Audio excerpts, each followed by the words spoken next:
She blinks a couple of times and then starts giggling. She's laughing at me again. Which medieval chronicle did you escape from? You sound like a courtly knight. Your life. Sound like a courtly knight?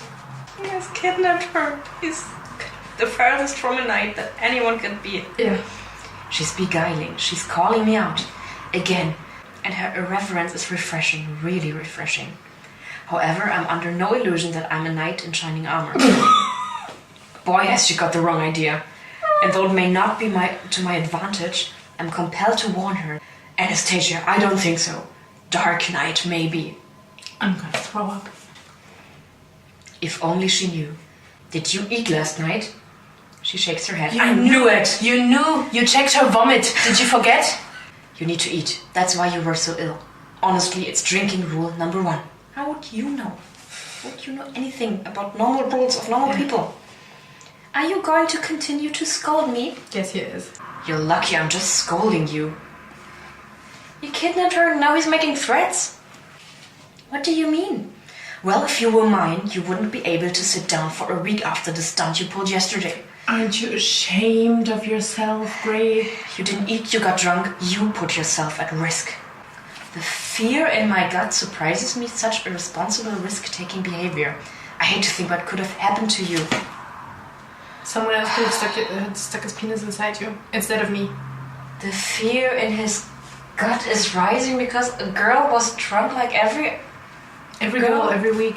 Yeah. In every city. She's not even underage. She's 21. She's of legal drinking age. It's not like she doesn't know what she's doing. She scowls. I would have been fine. I was with Kate. Yes, she would have been.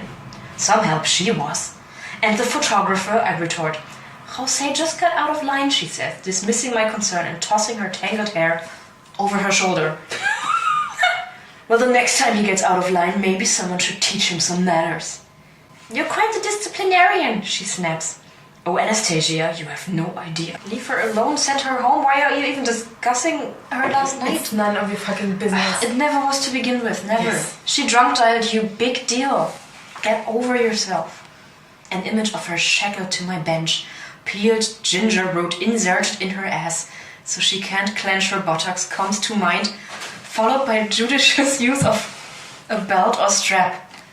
Yeah, that would teach her not to be so responsible. The thought is usually appalling. This deserves a shot. I cannot take this anymore. Ginger root in her ass? One sentence ago, God. You were worried for her safety. Now it's ginger root in her ass? I don't even know what I'm reading. This is I'd like crazy. to follow that line of thought. Can she elaborate, please? I mean, Yes. E.L. James, can she elaborate, please, how you get from I was honestly worried yes. about you, about I'm gonna stick vegetables up your ass? She's staring at me wide-eyed and dazed, and it makes me uncomfortable. Can she read my mind? You are uncomfortable? You? Or is she just looking at a pretty face? Can she read my mind, or is she just looking at... If she could read your mind about the ginger root in her ass, I think she'd be screaming out of the door, calling the police. She'd have jumped out of the window. Or just taken something to hit you like... until and you... escape. I'm going to have a shower. Unless you'd like to shower first. I'd like to go now, thanks. I tell her, but she continues to gape. Even with her mouth open, she's quite lovely. She's hard to resist, and I grant myself permission to touch her, tracing the line of her cheek with my thumb. Her breath catches my throat as I stroke her soft bottom. This is so wrong. On so many levels. No one is allowed to touch you, but you just... And I'm telling you how to live your life, and then I'm touching your face. Ugh. Ginger root in your ass. I can go. Get over this. Breathe, Anastasia, I murmur. She says nothing, her smart mouth silent for once. She has a hangover, for fuck's sake.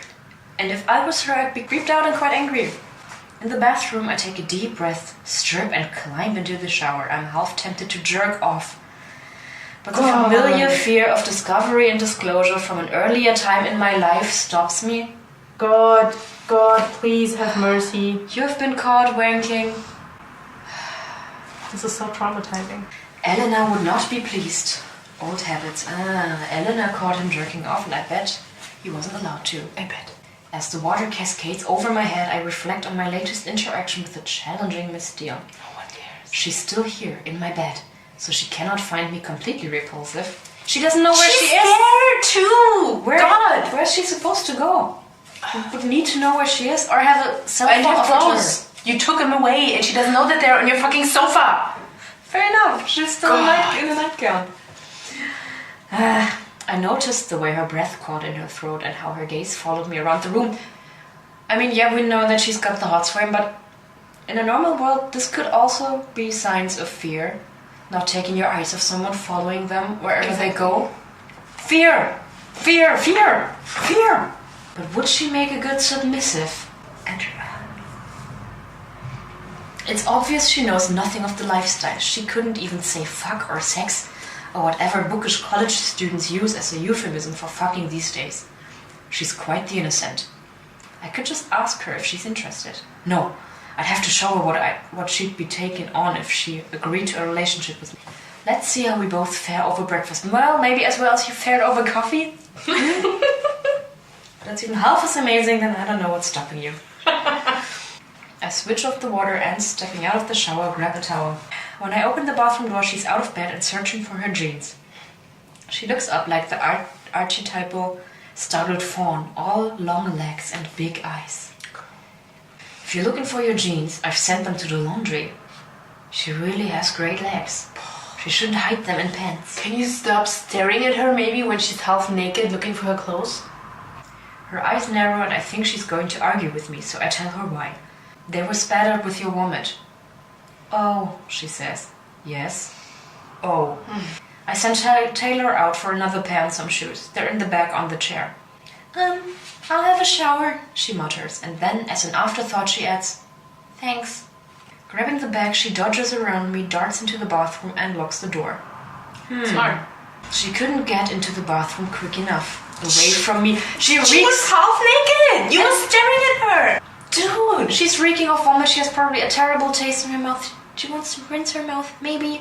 Is that okay? And get out of that horrible, uncomfortable situation. With you. Perhaps I'm being too optimistic. Yes, you are. In the living room, I check my email again. I'm interrupted by a knock on the door. 2 young women have arrived from room service. Where would you like breakfast, sir? Set it up on the dining table. Wait until they drool over him, which will be right now. Walking back into the bedroom, I catch their furtive looks.